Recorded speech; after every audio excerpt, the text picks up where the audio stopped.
Shalom, shalom, tous qui sont connectés pour suivre ce cheminement de 7 semaines que la communauté catholique Cœur Compassion organise. Bien-aimés, nous faisons ce cheminement pour célébrer ensemble le Saint-Esprit le jour de la Pentecôte. Alors, merci encore de vous être connectés. Bonsoir chez vous. Vous qui êtes encore dans vos bureaux, dans vos maisons, recevez toutes nos salutations les plus chaleureuses. Aujourd'hui, nous sommes à la troisième semaine qui dit troisième enseignement de ce cheminement des 7 semaines. Bien-aimés, toute ma gratitude et ma reconnaissance à notre Seigneur Jésus-Christ qui nous donne encore la force, qui nous donne le zèle d'annoncer sa parole. Et toute ma gratitude à l'endroit du modérateur adjoint Arsène de Cappadoce et de la bergère Innocente Yao qui nous ont donné des enseignements de profondeur. Bien-aimés, c'est dans ce cadre que je suis là, devant vous, pour donner ce troisième enseignement. Nous allons, dans cette lancée, adresser ce temps de partage à notre Seigneur Jésus-Christ. C'est pourquoi tu vas te disposer à nouveau pour consacrer ce temps à Dieu, Dieu notre Créateur. Lui demander que lui-même vienne nous aider à annoncer sa parole, parce que nul n'est capable. Ensemble, nous disons au nom du Père, du Fils et du Saint-Esprit. Amen. Seigneur Dieu, nous te bénissons, nous te rendons grâce. Merci pour cette force que tu nous donnes. Nous avons toujours besoin de ton Esprit Saint. Nous avons toujours besoin que tu nous conduises à mieux comprendre ta parole. Ouvre notre intelligence, ouvre nos entendements spirituels afin que nous puissions donner le meilleur de nous-mêmes et que nous puissions comprendre comment marcher à ta suite. Au nom du Père, du Fils et du Saint-Esprit. Amen. Bien-aimés frères et sœurs, aujourd'hui, nous abordons un thème assez intéressant. Jean, le chapitre 3, le verset 5, que je vais vous lire. Le thème nous dit, si un homme ne naît pas d'eau et d'esprit, il ne peut entrer dans le royaume de Dieu. Si un homme ne naît pas d'eau et d'esprit, il ne peut entrer dans le royaume de Dieu. Ce thème est tiré de l'évangile de Saint Jean, en son chapitre 3, le verset 5. Bien-aimés, nous allons ensemble parcourir ce thème. Ce thème qui est tout simplement rattaché au thème général que je souhaite vous rappeler, le thème général du cheminement des 7 semaines. Je crois en l'Esprit Saint qui est Seigneur et qui donne la vie. Avant tout propos, je voudrais que nous nous adressions à nouveau à Dieu en passant par la très sainte Vierge Marie. Ensemble, nous disons, je vous salue Marie, pleine de grâce. Le Seigneur est avec vous. Vous êtes bénie en toutes les femmes, et Jésus, le fruit de vos entrailles, est béni. Sainte Marie, Mère de Dieu, priez pour nous, pauvres pécheurs, maintenant et à l'heure de notre mort. Amen. Je souhaiterais que chacun de nous prenne sa Bible. L'évangile de Jean, en son chapitre 3, nous allons lire les versets précédents avant de rentrer dans le vif de notre thème de ce soir. Jean, le chapitre 3, à partir du verset 1er, et la Bible nous dit, « Il y avait un homme appelé Nicodème qui était du parti des pharisiens et qui était l'un des chefs juifs. Il vint une nuit trouver Jésus et lui dit, « Maître, nous savons que Dieu t'a envoyé pour nous apporter un enseignement, car personne ne peut faire des signes miraculeux comme tu en fais si Dieu n'est pas avec lui. » Jésus lui répondit, « Oui, je te le déclare, c'est la vérité. Personne ne peut voir le royaume de Dieu s'il ne naît pas de nouveau. » Nicodème lui demanda, « Comment un homme déjà âgé peut-il naître de nouveau? Il ne peut pourtant pas retourner dans le ventre de sa mère et naître une seconde fois. » Jésus répondit, « Oui, je te le déclare, c'est la vérité. Personne ne peut entrer dans le royaume de Dieu s'il ne naît pas d'eau et d'esprit. Ce qui naît de parents humains est humain. Ce qui naît de l'Esprit de Dieu est esprit. Ne sois pas étonné parce que je t'ai dit, il faut tous naître de nouveau. Le vent souffle où il veut. Tu entends le bruit qu'il fait, mais tu ne sais pas d'où il vient ni où il va. Voilà ce qui se passe pour quiconque naît de l'Esprit de Dieu. Alors Nicodème lui dit, « Comment cela peut-il se faire ?» Jésus lui répondit, « Toi qui es un maître réputé en Israël, tu ne sais pas ces choses? Oui, je te le déclare, c'est la vérité. Nous parlons de ce que nous savons et nous témoignons de ce que nous avons vu. Mais vous ne voulez pas accepter notre témoignage. » Parole du Seigneur notre Dieu. Nous rendons grâce à Dieu. Bien-aimés frères et sœurs connectés, c'est une très belle histoire de Jésus et Nicodème. Et dans cette merveilleuse histoire de Jésus et Nicodème, il veut comprendre quelque chose. Nicodème, l'un des chefs juifs, veut comprendre quelque chose. Pour lui, c'est seul Jésus qui peut l'aider. C'est pourquoi ce récit que je viens de lire nous dit, il vient une nuit. Et moi, je pourrais ajouter, sinon je pourrais faire cette interprétation pour dire, Nicodème fuyait le regard des autres. Il vient la nuit. Dans certaines versions, c'est marqué, il vient nuitamment poser sa préoccupation à Jésus. Et venir nuitamment rencontrer Jésus pourrait être l'objet d'une autre méditation, mais on n'en arrive pas là aujourd'hui. Au départ, Nicodème, au verset 2 jusqu'au verset 4, il dit, « Il vint une nuit trouver Jésus et lui dit, « Maître, nous savons que Dieu t'a envoyé pour apporter un enseignement, car personne ne peut faire des signes miraculeux comme tu en as fait, si Dieu n'est pas avec lui. » Jésus lui répondit, « Oui, je te le déclare, c'est la vérité. Personne ne peut voir le royaume de Dieu s'il ne naît pas de nouveau. » Nicodème lui demanda, « Comment un homme déjà âgé peut-il naître de nouveau? » Nicodème voulait savoir comment un homme déjà âgé, une personne qui est née et qui a grandi, peut encore naître de nouveau. Voilà la question de Nicodème. Voilà la préoccupation de Nicodème, frères et sœurs. Comme toi et moi, nous voulons comprendre quelque chose.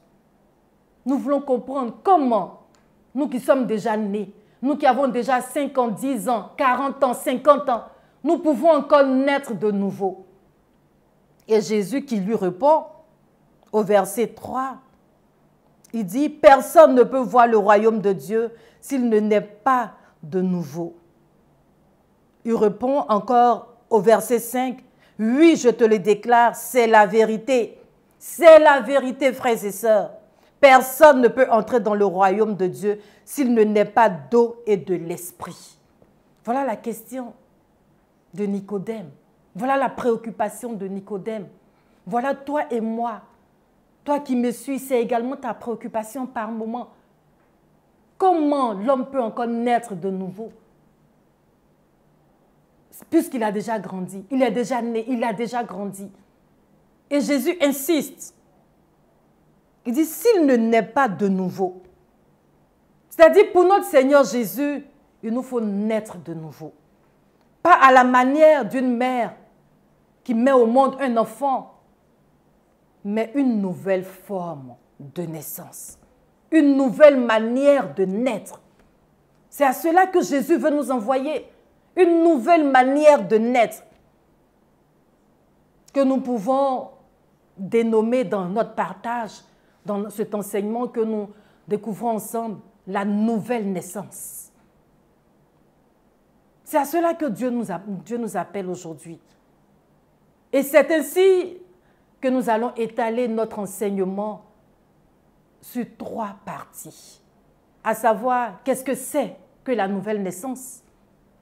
Puisque c'est la préoccupation de Nicodème, c'est également notre préoccupation. Ensuite, quel est le rôle du Saint-Esprit dans cette nouvelle naissance?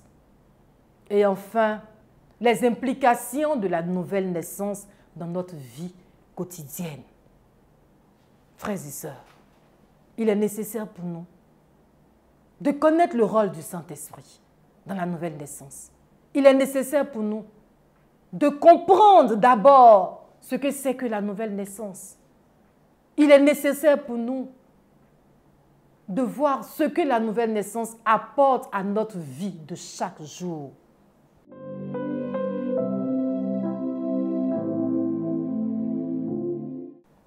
Bien-aimés, nous abordons tout de suite cette première partie. Ce que c'est que la nouvelle naissance. Du verset 3 au verset 5, nous avons lu tout à l'heure, nous n'allons pas le relire. Mais nous comprenons qu'il y a deux types de naissance. Jésus et Nicodème sont dans un dialogue. Mais Nicodème, l'un des chefs juifs, parle de la naissance d'une mère à un enfant. Et Jésus, lui par contre, nous parle d'une nouvelle forme de naissance. Jésus dit, il faut naître d'en haut. Il faut naître d'eau et d'esprit. Pourtant, Nicodème parle de la naissance que nous connaissons tous, de la naissance biologique, de la naissance naturelle. Bien-aimés, les deux personnes parlent de deux naissances différentes. Elles sont différentes l'une à l'autre. L'une est naturelle, biologique. C'est-à-dire, quand on apprend qu'un enfant est né, tous nous comprenons, hormis la Vierge Marie, bien sûr, qui est la mère de Jésus, un enfant est né lorsque un homme et une femme vont ensemble. C'est la naissance biologique, la naissance naturelle, que les sciences ont essayé de nous démontrer. Mais Jésus, lui, nous parle d'une autre naissance. Il nous parle d'une nouvelle naissance. Il nous parle d'une nouvelle manière de naître. Jésus est en train d'expliquer à Nicodème, frères et sœurs, la réalité pour le royaume de Dieu. Parce qu'il a dit, personne ne peut voir le royaume de Dieu s'il ne naît pas de nouveau. Dans certaines versions, c'est marqué, personne ne peut voir le royaume de Dieu, ou alors ne peut entrer dans le royaume de Dieu s'il ne naît pas d'en haut, ou encore s'il ne naît pas d'eau et d'esprit. C'est le thème qui nous rassemble. Alors, la nouvelle naissance dont nous parlons, bien-aimés, nouvelle naissance, parce qu'il y a déjà eu une première naissance, qui est le jour de ta naissance, qui devient aujourd'hui le jour de ton anniversaire de naissance. Bien-aimés frères et sœurs, la nouvelle naissance se définit sous différents aspects. Et ensemble, nous allons le découvrir. J'en ai distingué 3. Le premier aspect, frères et sœurs, la nouvelle naissance, c'est la vie de conversion en Jésus-Christ. La nouvelle naissance, c'est le changement d'état. C'est le païen qui devient un chrétien. C'est une personne qui ne connaissait pas Jésus-Christ. Après la nouvelle naissance, passe à une personne convertie en Jésus-Christ. Après avoir fait la repentance de tous ses péchés. Frères et sœurs, il s'agit de se convertir en Jésus-Christ. Il s'agit d'avoir une nouvelle vie en Jésus-Christ. Il s'agit de laisser tomber ses péchés antérieurs et décider de suivre Jésus-Christ, notre Seigneur et Sauveur. C'est pourquoi ce premier aspect, il faudrait que nous comprenions quelque chose, frères et sœurs. que nous comprenions clairement quelque chose. La nouvelle naissance qui nous permet d'entrer dans le royaume de Dieu passe par plusieurs étapes. Oui, par plusieurs étapes. Celui qui est converti en Jésus-Christ ou qui veut se convertir en Jésus-Christ doit accepter Jésus-Christ comme son Seigneur et Sauveur. Le Seigneur et Sauveur de sa vie.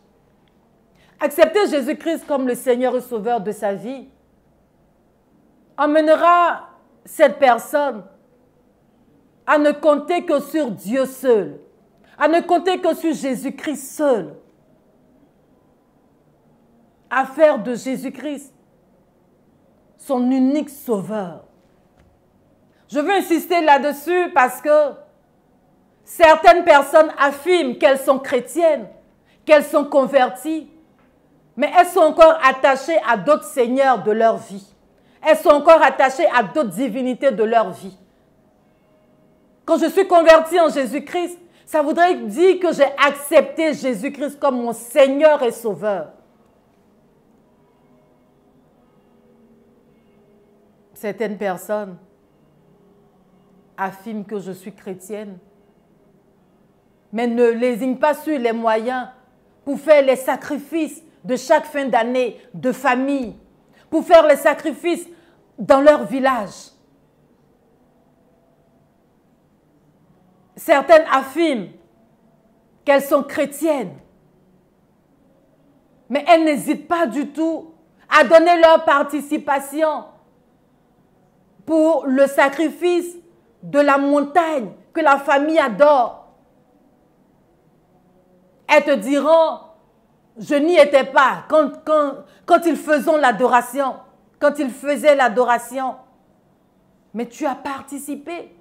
En participant à cette adoration, en participant à ces sacrifices, tu n'as pas accepté encore Jésus-Christ comme ton Seigneur et ton Sauveur.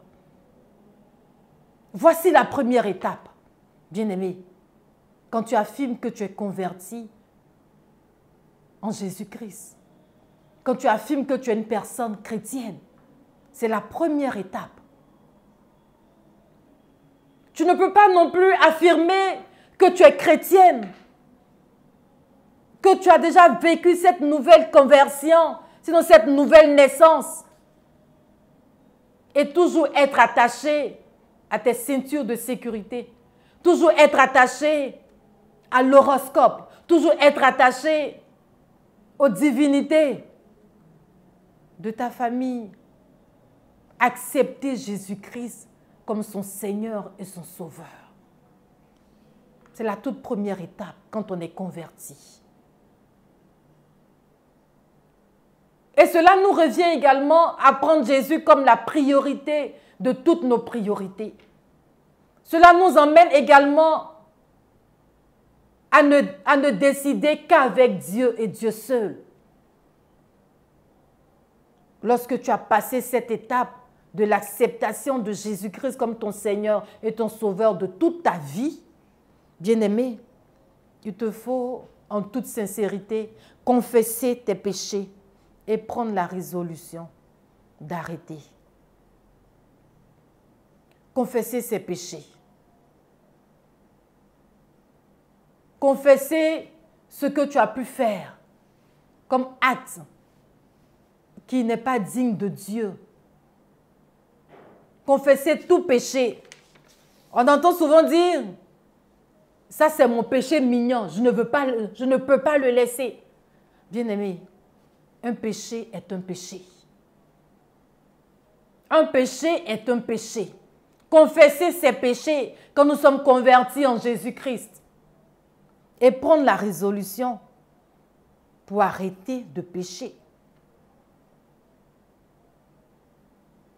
Dans ton état de jeune garçon ou de jeune fille, confesser les péchés. Bien-aimé. Confesser l'adoration aux divinités que tu as pu faire bien avant ta conversion et ne plus retourner là-bas. confesser ta vie qui n'a pas pu être chaste devant la face du Seigneur et prendre la résolution de vivre une vie de chasteté. Confesser toutes ces corruptions que tu as dû accepter dans le cadre du travail, où tu n'as pas pu résister. La tentation, tu diras que la tentation était trop forte. Oui, oui. Mais quand on est converti en Jésus-Christ, confesser ses péchés et prendre la résolution d'arrêter. Bien-aimé, il est nécessaire pour toi et moi d'avoir toujours une nouvelle naissance. Laissez également le sang de Jésus-Christ couler en nous quand nous sommes convertis. Laissez le sang de Jésus-Christ nous laver de tous nos péchés. Dieu a donné son Fils unique afin que quiconque croit en lui ait la vie éternelle, ne périsse point. Nous dit Jean 3, le verset 16. Il est mort à la croix pour toi et moi. Il s'est vidé de son sang. Il s'est vidé de son sang pour nous laver de tous nos péchés. Pour nous laver de tous nos péchés. Hébreux, le chapitre 9, le verset 22 nous dit « Il n'y a point de pardon de péché sans effusion de sang. » Alors, quand nous sommes convertis en Jésus-Christ, il nous faut demander à Dieu de nous laver de tous nos péchés. Il nous faut invoquer le sang de Jésus-Christ. Là où nous avons péché, demandons à Dieu de venir nous laver de tous nos péchés. Et la dernière étape pour ce premier aspect, c'est laisser également l'œuvre de la croix opérer en nous, agir en nous. Laissez l'œuvre de la croix opérer en nous. Bien-aimés, quand nous sommes des personnes converties, nous devons être désormais sous le commandement du Seigneur, qui est le commandement de l'amour. Rien que de l'amour. Toujours dans cette première partie de ce que c'est que la nouvelle naissance, nous passons au second aspect de la nouvelle naissance. Bien-aimé, la nouvelle naissance, communion avec Dieu. À l'origine, Adam et Ève, bien-aimés, hommes et femmes, vivaient bien en communion avec Dieu. Ils vivaient dans la tranquillité, ils vivaient dans la paix, ils vivaient dans la joie. Mais c'est bien dommage. Lorsque le péché est entré, il y a eu la chute de l'homme. Il y a eu inversion du système. Bien-aimés, alors la chair a pris le dessus dans la vie de l'homme. La chair est passée au-dessus. Et la souffrance de l'homme a commencé. La souffrance du peuple a commencé quand il y a eu la chute. Le péché est entré dans la vie de l'homme. Oui. La chair a pris le dessus. L'homme est devenu un homme charnel. Parce qu'il vivait désormais selon sa chair. Et le péché a entraîné la mort spirituelle de l'homme. Bien-aimés, dans cet aspect, nous allons comprendre que la nouvelle naissance nous permet d'être en communion avec Dieu comme à l'origine. Galates 5, le verset 19 nous dit « On connaît bien les œuvres de la chair, liberté sexuelle, impureté, débauche, idolâtrie. » Et j'en passe. Toujours dans l'évangile de Jean, en son chapitre 3, le verset 6, le verset qui suit notre thème, nous dit « Ce qui naît de parents humains est humain. Ce qui naît de l'Esprit de Dieu est esprit. » Bien-aimés frères et sœurs, nous avons besoin de revenir à notre communion avec Dieu, comme à l'origine. Nous avons besoin de retourner à Dieu pour vivre en communion avec lui. Le péché nous a rendus charnels. Oui.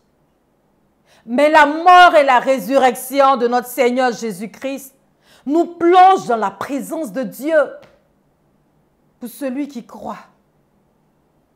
Alors, la seconde naissance, non la nouvelle naissance, nous donne d'être rétablis dans notre état d'origine, là où il y avait la paix, là où il y avait la joie, là où il y avait la tranquillité. N'as-tu pas constaté que lorsque tu es dans le péché, ta communion avec Dieu vacille? Bien-aimés frères et sœurs, n'as-tu pas constaté que lorsque la chair prend le dessus dans ta vie, tu n'arrives plus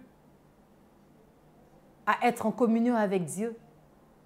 N'as-tu pas constaté que lorsque le péché prend de l'avance, sinon lorsque le péché devient une habitude pour toi, tu as du mal à participer aux choses spirituelles, tu as du mal à participer à la messe? Il nous faut, toi et moi, retourner à Dieu, rechercher la nouvelle naissance lorsque nous pensons que nous sommes dans le péché. Il nous faut rechercher cette deuxième forme de naissance. Oui, bien-aimé, il est important pour toi et moi, quand nous avons donné notre vie à Dieu, quand nous avons laissé notre état de païen ou de païenne, et que nous avons décidé de prendre Jésus-Christ comme notre Seigneur et Sauveur, cette nouvelle naissance, c'est tout simplement pour être en communion, en relation parfaite avec Dieu. Jésus l'a dit à Nicodème, ce qui est né de la chair est chair, ce qui est né de l'esprit est esprit. Oui. Romains 3, le verset 23 nous dit, tous ont péché et sont privés de la gloire de Dieu. Tous ont péché et sont privés de la gloire de Dieu. Toi et moi, nous ne pouvons pas voir la gloire de Dieu parce que nous avons péché. Nos familles ne peuvent pas voir la gloire de Dieu parce que nous avons péché. Dans notre vie de chaque jour, nous devons rechercher la nouvelle naissance, cette communion avec Dieu. Et nous passons au troisième aspect, bien-aimés, frères et sœurs. Cet autre aspect de la nouvelle naissance pour entrer dans le royaume de Dieu, selon l'Église, notre belle Église catholique, la nouvelle naissance, c'est également par le baptême que nous recevons. Nous recevons le baptême au nom du Père, du Fils et du Saint-Esprit. Quand nous recevons le baptême, bien-aimés, on est d'eau et d'esprit. Oui, c'est le point de départ de notre vie spirituelle lorsque nous recevons le baptême. Jean 1, les versets 12 à 13 nous dit, à tous ceux qui l'ont reçu, il nous donne le pouvoir de devenir des enfants de Dieu. Souvenons-nous, pour un nouveau baptisé, lorsqu'il est félicité par le peuple de Dieu, le prêtre même déjà dit, bienvenue dans la grande famille des enfants de Dieu. Pour te dire, si tu es baptisé comme moi, nous appartenons tous au royaume de Dieu. Nous sommes des citoyens et des citoyennes du royaume de Dieu parce que nous sommes baptisés. Bien-aimés, la nouvelle naissance, ce n'est pas une compréhension de vie, non, pas du tout. On ne cherche pas à dire, lorsque nous sommes baptisés, lorsque nous sommes nés de nouveau, lorsque nous sommes nés d'eau et d'esprit, on ne cherche pas à comprendre la vie. Je ne sais pas si tu me suis bien. On ne cherche pas à comprendre la vie. Ce n'est pas une compréhension de vie. On ne cherche pas à expliquer. Alors ce n'est ni une explication de vie également, mais c'est toute une vie. Pour dire, toi et moi, chaque jour que Dieu nous donne, nous devons naître de nouveau. Nous devons naître d'eau et d'esprit. C'est cela, la nouvelle naissance. Alors maintenant que nous avons compris cette première partie qui nous parle de la nouvelle naissance, de ce que c'est que la nouvelle naissance, ensemble nous abordons la deuxième partie, le rôle du Saint-Esprit dans la nouvelle naissance. Le rôle du Saint-Esprit dans la nouvelle naissance. Le credo du symbole du Nicée dit « Je crois en l'Esprit Saint qui est Seigneur et qui donne la vie. » Le Saint-Esprit est incontournable. Il est incontournable, bien-aimés frères et sœurs, dans la nouvelle naissance. L'Esprit Saint est un point essentiel lorsque nous voulons naître d'eau et d'esprit, lorsque nous voulons avoir part au royaume de Dieu, lorsque nous voulons demeurer des citoyens et des citoyennes du royaume de Dieu. Toujours dans l'évangile de Jean, en son chapitre 16, les versets 5 à 11, nous explique que l'Esprit Saint nous convainc de justice et de jugement. Une personne convertie en Jésus-Christ, bien-aimé, seul le Saint-Esprit peut convaincre cette personne de justice et de jugement. Pour dire, seul le Saint-Esprit te convainc en ton fort intérieur que ce que tu viens de faire est un péché ou non. Que ce que tu viens de faire rentre dans les commandements de Dieu. Seul le Saint-Esprit. Alors, il est un point essentiel pour la nouvelle naissance. Pour celui qui veut naître d'eau et d'esprit, pour celui qui veut entrer dans le royaume de Dieu, il ne peut pas mettre le Saint-Esprit à part. Il ne peut pas ignorer le Saint-Esprit. L'Église nous enseigne d'ailleurs que le Saint-Esprit est la troisième personne de la Sainte Trinité. Alors, il reçoit même adoration et même gloire, comme Dieu le Père et Dieu le Fils. Nous dit ce credo, toujours du symbole du Nicée. Bien-aimés frères et sœurs, nous avons besoin du Saint-Esprit. Nous voulons naître de nouveau, nous voulons entrer dans le royaume de Dieu. Le Saint-Esprit est incontournable. Oui, bien-aimés frères et sœurs, prenons le Saint-Esprit chez nous. Acceptons le Saint-Esprit. Oui, il est incontournable parce que le Saint-Esprit nous donne la vie. Et nous n'avons pas meilleur exemple que celui du récit de l'Annonciation. Lorsque l'ange est venu annoncer à la Vierge Marie qu'elle va porter l'enfant Jésus en son sein, il a commencé par « L'Esprit Saint te couvrira de son ombre ». Bien-aimé, il n'y a pas meilleur exemple. Nous n'avons pas meilleur exemple que de méditer sur le récit de l'Annonciation. Toujours dans ce symbole de Nicée-Constantinople, lorsque nous le récitons, il est dit « Il a pris chair de la Vierge Marie et s'est fait homme ». C'est l'action du Saint-Esprit. Le Saint-Esprit donne la vie. Frères et sœurs, toujours dans le rôle du Saint-Esprit, 2 Corinthiens, le chapitre 3, le verset 6 nous dit « La lettre tue, mais l'Esprit donne la vie. L'Esprit Saint nous communique la vie. La nouvelle naissance est une vie. Ce n'est ni une explication de vie, ni une compréhension de vie. C'est ce que j'ai dit dans cette première partie. On ne peut vivre cette nouvelle naissance sans le Saint-Esprit. Oui, bien-aimés. Bien-aimés frères et sœurs. Toujours dans notre méditation, Romains, le chapitre 8, le verset 9 nous dit: « Pour vous, vous ne vivez pas selon la chair, mais selon l'Esprit. » Selon l'Esprit. Je vous donne ces quelques versets pour que vous puissiez les méditer, pour voir à quel point le Saint-Esprit est nécessaire pour nous, à quel point le rôle du Saint-Esprit est important dans notre marche à la suite du Christ.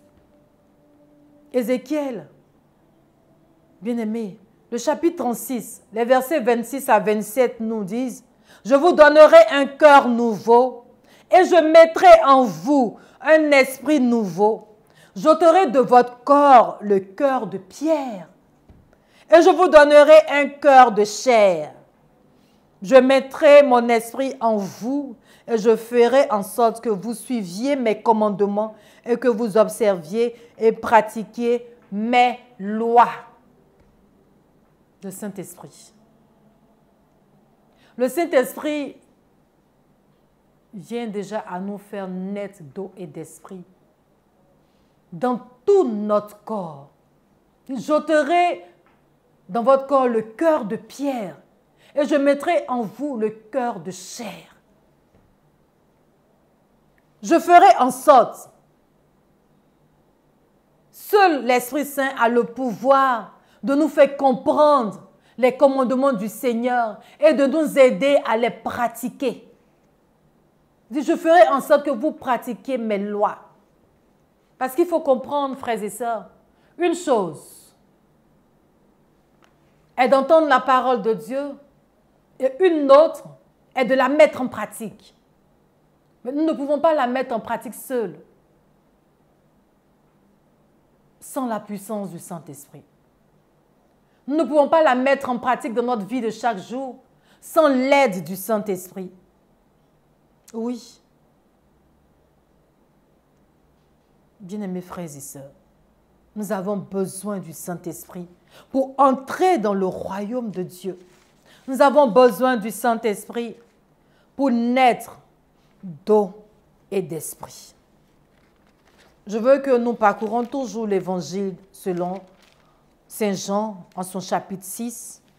Le verset 63 nous dit quelque chose de merveilleux que je vais lire pour vous. Jean 6, le verset 63 nous dit: « C'est l'Esprit de Dieu qui donne la vie. L'homme seul n'aboutit à rien. Les paroles que je vous ai dites sont esprit et vie. » C'est l'Esprit de Dieu qui nous donne la vie. C'est l'Esprit Saint qui nous vivifie, tout simplement. C'est l'Esprit Saint qui nous fait vivre. L'Esprit Saint nous communique la vie. Nous a parlé longuement le modérateur adjoint lorsqu'il a donné son enseignement 1 de ce cheminement. Nous ne pouvons rien sans le Saint-Esprit. Frères et sœurs, bien-aimés du Seigneur, il n'existe aucun sacrement dans notre belle Église catholique sans l'Esprit Saint. Pour le baptême, nous baptisons, sinon le prêtre baptise au nom du Père, du Fils et du Saint-Esprit. À la confirmation, nous recevons également l'Esprit Saint. Le sacrement de mariage, le Saint-Esprit intervient là pour unir l'homme et la femme. Quand nous avons péché et que nous nous rendons au sacrement de réconciliation, qui est la confession, le prêtre nous donne l'absolution au nom du Saint-Esprit, avec l'aide du Saint-Esprit. Le sacrement de l'ordre, que les prêtres reçoivent. C'est toujours avec l'aide du Saint-Esprit. Il est capital pour nous. Il est important pour nous de prendre le Saint-Esprit comme ami bien-aimé. Il nous faut nous rapprocher davantage du Saint-Esprit. Oui. Saint Padre Pio pouvait nous le dire. Il dit, l'humilité et la charité vont ensemble. Parlons du Saint-Esprit. Nous ne pouvons pas habiter avec le Saint-Esprit sans être des personnes charitables. Nous ne pouvons pas vivre avec le Saint-Esprit sans avoir une dose d'humilité dans notre vie de chaque jour. Bien-aimés frères et sœurs, nous avons besoin de prendre le Saint-Esprit comme ami. Nous avons besoin d'être dociles à la présence du Saint-Esprit dans notre vie de chaque jour. Nous sommes en marche vers la Pentecôte. Que cette Pentecôte ne soit pas une Pentecôte où nous recherchons des miracles, mais où nous recherchons une docilité à l'Esprit de Dieu. Oui. Être docile au Saint-Esprit, c'est tout simplement ne plus décider seul dans notre vie.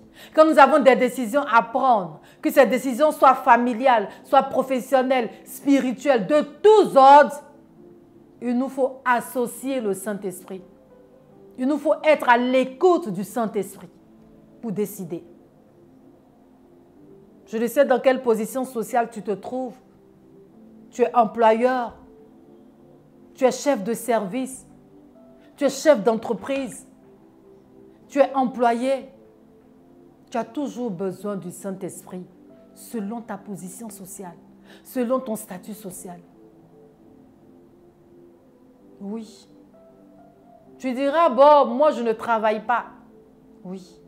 Mais dans ta vie de chaque jour, dans ta vie familiale, mère de famille, père de famille, enfant, jeune, tous nous avons besoin d'être dociles au Saint-Esprit. C'est lui seul qui doit nous aider à décider. Bien-aimés frères et sœurs, quand nous sommes dociles au Saint-Esprit, nous ne devons plus avoir peur. Quand nous sommes dociles au Saint-Esprit, nous marchons avec la puissance du Saint-Esprit. 2 Timothée, le chapitre 1, le verset 7 nous dit: nous n'avons pas reçu un esprit de timidité, mais nous avons reçu un esprit de force. Nous avons reçu un esprit de force. Alors tu n'as plus à avoir peur de ton lendemain. Frères et sœurs, nous avons reçu un esprit de force. Un esprit de force, ce n'est pas la force pour battre tout le monde à la maison. Ce n'est pas la force pour battre ses amis. Mais la force pour surmonter les épreuves de chaque jour. La force pour aller de l'avant dans notre marche à la suite du Christ. La force, c'est pour ne compter que sur Dieu et Dieu seul. Nous n'avons plus d'efforts à fournir. Il nous l'a dit, l'Évangile selon Saint Jean. Il a dit, l'homme seul n'aboutit à rien. Et je veux ouvrir cette lucarne tout simplement pour m'adresser à ces femmes. Ces femmes qui comptent sur leur force de beauté, qui comptent sur leur force de savoir bien cuisiner, qui comptent sur leur force naturelle de savoir séduire l'homme pour aller au mariage. Non, la force dont Dieu parle, c'est la force pour être davantage attaché à lui, Dieu. C'est la force pour ne compter que sur le seul. C'est la force pour avoir le regard tourné vers lui seul. Quelles que soient les circonstances qui se passent, qui se manifestent autour de nous. Alors quand nous avons cette force, quand nous avons le Saint-Esprit avec nous, Nous ne vivons plus selon les circonstances. Nous ne vivons plus selon les événements de la vie. Mais nous vivons selon ce que Dieu nous dit. Pour dire en un mot, nous ne vivons plus selon la réalité que le monde nous présente. Mais nous vivons selon la vérité que Dieu nous enseigne dans sa parole. Bien-aimés frères et sœurs, tous, nous avons besoin du Saint-Esprit pour naître d'eau et d'esprit. Nous avons besoin du Saint-Esprit pour entrer dans le royaume de Dieu. Bien-aimés, oui, le monde te trouvera bizarre parce que tu es converti en Jésus-Christ. Le monde trouvera tes réactions bizarres parce que ce n'est pas dans le commun des mortels. Mais tu pourras entrer dans le royaume de Dieu si tu acceptes par cette force que le Saint-Esprit te donne. Si tu acceptes de ne pas être comme les autres, bien-aimé. Le Saint-Esprit a toujours sa place. Je veux insister là-dessus. Parfois, quand nous pensons être les plus vieux de l'Église ou de la paroisse, nous voulons décider de nous-mêmes sans compter sur le Saint-Esprit. Quand nous laissons le Saint-Esprit décider, quand nous sommes dociles au Saint-Esprit, alors nous devenons des intimes du Saint-Esprit. Nous vivons selon l'Esprit. Bien-amis, frères et sœurs, c'est à cela que nous devons arriver. Naître d'eau et d'esprit pour entrer dans le royaume de Dieu passe obligatoirement par notre intimité avec le Saint-Esprit. C'est-à-dire, sans lui, nous ne pouvons rien faire. C'est lui qui décide à notre place. C'est lui qui nous conduit. C'est lui qui nous éclaire. C'est lui qui nous guide. Quand il s'agit de s'arrêter, il nous dira de nous arrêter. Quand il s'agira de nous taire, le Saint-Esprit va nous communiquer. Comme cette prière du cardinal Mercier qui dit « Saint-Esprit, apprends-moi à me taire quand il le faut. Apprends-moi à parler quand il le faut. » C'est ce que nous devons rechercher. Notre intimité avec le Saint-Esprit. Oui. Dans cette deuxième partie, le rôle du Saint-Esprit, bien-aimés, retenons que d'autant on ne peut rentrer dans le royaume de Dieu sans passer par la nouvelle naissance. Également, nous ne pouvons vivre la nouvelle naissance sans le Saint-Esprit. C'est un passage obligatoire. Et cela nous emmène également à parler des implications de la nouvelle naissance dans notre vie de chaque jour, dans notre vie quotidienne, notre troisième partie. Lorsque nous vivons cette nouvelle naissance, nous ne sommes plus les mêmes personnes, non. Alors l'Église attend beaucoup de nous. Quand nous avons décidé de suivre Jésus-Christ comme notre Seigneur et Sauveur, quand nous avons décidé de laisser le Saint-Esprit décider à notre place, quand nous avons pris la résolution de ne plus retourner au péché, quand nous avons pris la résolution d'arrêter ce que nous avons fait dans le passé qui n'est pas de Dieu, quand nous avons accepté de vivre selon l'Esprit Saint, bien-aimés, il nous faut également nous attendre à ce que l'Église nous demande beaucoup. L'Église attend beaucoup de nous. Et la toute première implication que je veux souligner, c'est l'horreur du péché. L'horreur du péché. Le converti doit avoir horreur du péché. Quand nous sommes convertis, nous avons horreur du péché. Parce que nous sommes les citoyens du royaume de Dieu. Pour mieux vivre avec Dieu. Pour mieux comprendre les préceptes de Dieu. Pour demeurer intime de Dieu. Il nous faut avoir horreur du péché. Il nous faut éviter tout ce qui conduit au péché dans notre vie de chaque jour. Je ne veux même pas aller au niveau de la liberté sexuelle. Mais je veux tout juste m'arrêter là. Le péché qui est devant nous, le mensonge. Le mensonge. L'homme va mentir à la femme. La femme va mentir aux enfants. Nous vivons chaque jour dans le mensonge. Nous devons avoir horreur du péché. Notre manière de vivre doit changer. Jésus est le chemin, la vérité et la vie. Alors, si nous l'avons accepté, pourquoi mentir encore? Bien-aimés frères et sœurs, même dans nos milieux de travail,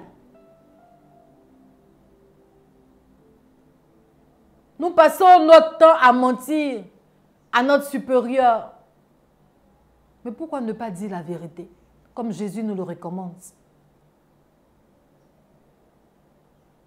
Dans nos amitiés sont remplies de mensonges.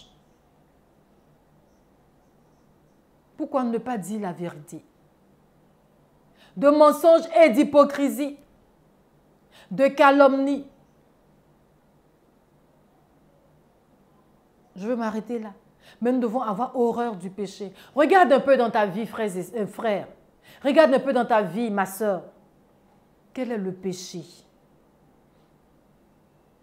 que tu commettais avant ta conversion? Tu dois aujourd'hui avoir horreur de ce péché. Tu dois aujourd'hui passer par les moyens, demander l'appui du Saint-Esprit et éviter ce péché. Tu diras, moi je dis toujours la vérité. Moi le mensonge ne me concerne pas. Mais la cupidité peut te concerner. Mais la débauche peut te concerner. Oui. Le vol également peut te concerner. Bien-aimés frères qui m'entendent. Bien-aimées sœurs qui m'écoutent. Oui. Tu avais certes une vie antérieure où tu entretenais plusieurs relations. Mais aujourd'hui, avec l'aide du Saint-Esprit, demande à Dieu, demande la force au Saint-Esprit de te sortir de là.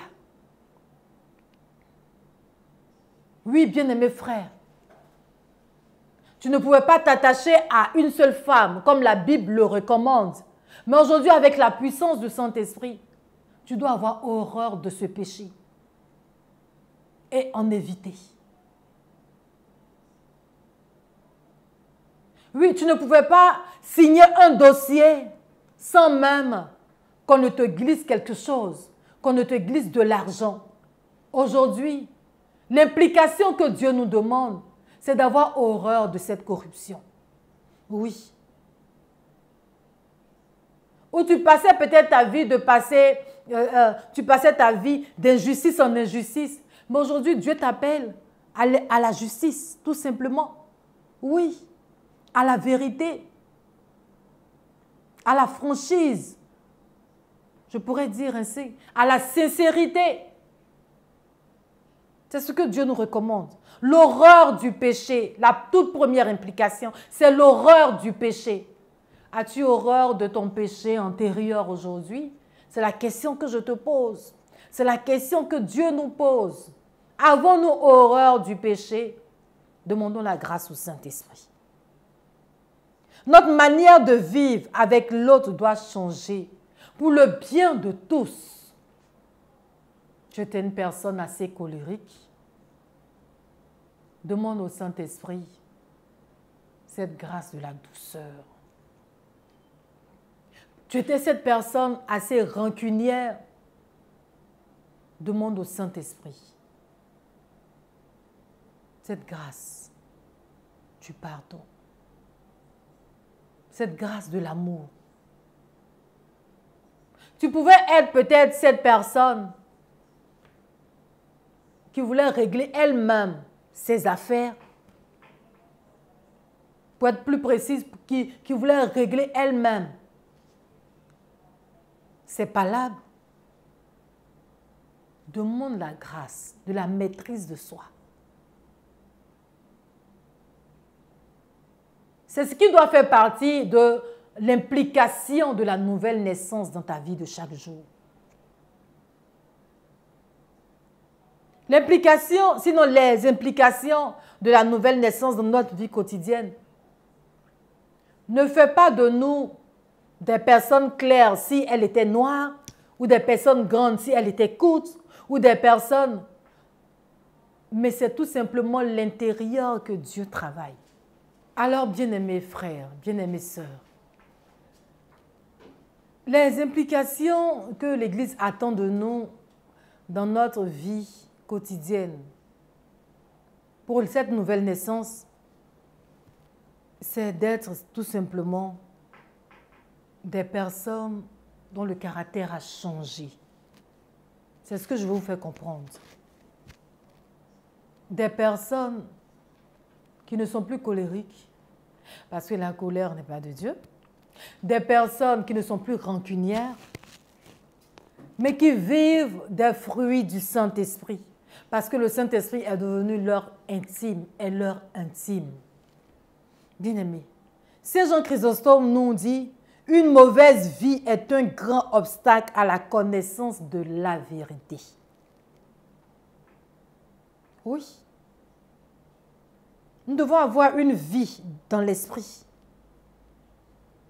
Alors, l'implication que l'Église également attend de nous, les explications dans notre vie de chaque jour, nous revient, bien-aimés, à être des témoins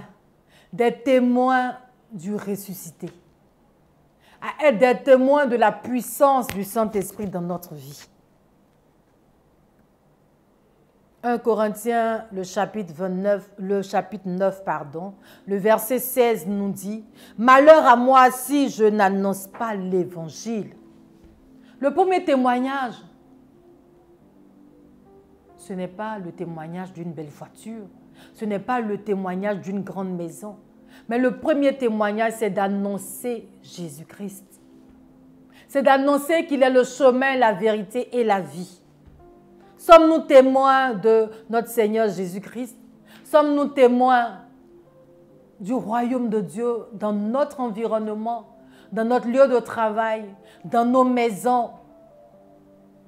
C'est ce que Jésus attend de nous. C'est ce que Jésus attend de nous. Parce que Jésus a besoin de nous pour témoigner de sa présence dans ce monde. Oui. Saint Charles Borromée pourrait ajouter que notre vie soit homélie. On entend des personnes dire: bon, c'est pas grave. Pour le concours, on me demande 1 million, je vais donner. Et puis après, ces mêmes personnes viennent rendre grâce à Dieu. Et elles ajoutent: mais au concours, là, ce n'est pas l'église. Mais l'église, bien-aimée, c'est ton frère, ta soeur qui est à côté de toi. Alors, tu n'as pas à être corrompu pour un concours et puis devenir une autre personne à l'église. Nous voyons des personnes également différentes, c'est-à-dire qui ne vivent en aucun cas les fruits du Saint-Esprit dans leur vie de chaque jour. Et à l'église, elles sont les premières à faire les messes chaque jour. Elles sont les premières à méditer le rosaire chaque jour.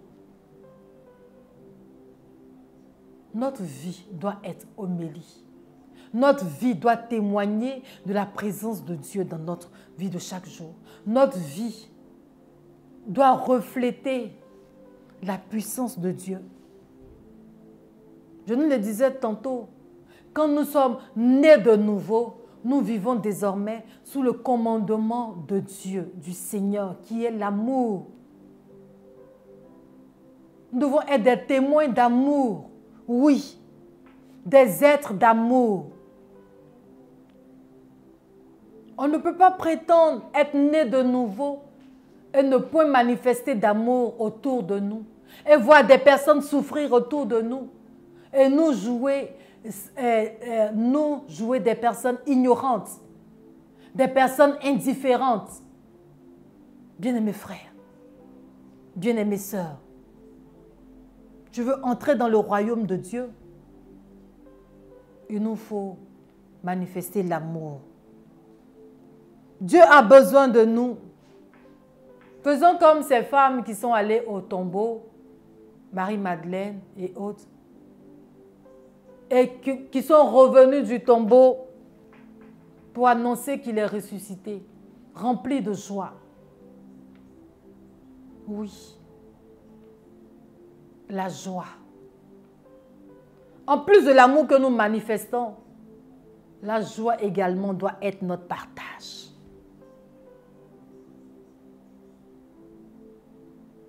Nous voyons des personnes qui ne sourient, sinon qui ne rient que quand elles sont à l'église. À la maison, elles sont autres personnes. Soyons des témoins de Jésus-Christ. C'est cela, la nouvelle naissance. Je veux terminer, bien-aimés, en nous invitant à vivre des fruits du Saint-Esprit. En nous invitant à vivre des fruits du Saint-Esprit. Oui, l'évidence de la nouvelle naissance, c'est l'amour, le commandement de Dieu. Jean 13, les versets 34 à 35 nous disent « Je vous donne le commandement nouveau, aimez-vous les uns les autres comme je vous ai aimé. Ayez de l'amour entre vous. C'est ainsi que tout le monde reconnaîtra que vous êtes mes disciples. Ayez de l'amour entre vous. » Des frères et sœurs qui ne se parlent pas et qui partent à la communion, dans l'Eucharistie, à la Sainte Messe. Des collègues de service qui ne se parlent pas, qui ne manifestent point d'amour les uns envers les autres. Ayez de l'amour. C'est un commandement que Dieu nous donne. Oui. Demandons au Saint-Esprit de nous communiquer l'amour. À cette Pentecôte que nous sommes en train de préparer dans ce cheminement, recherchons l'amour. Demandons la grâce de l'amour. Demandons la grâce de la paix. Demandons la grâce de la joie afin de la communiquer à ces personnes avec qui nous vivons. Oui.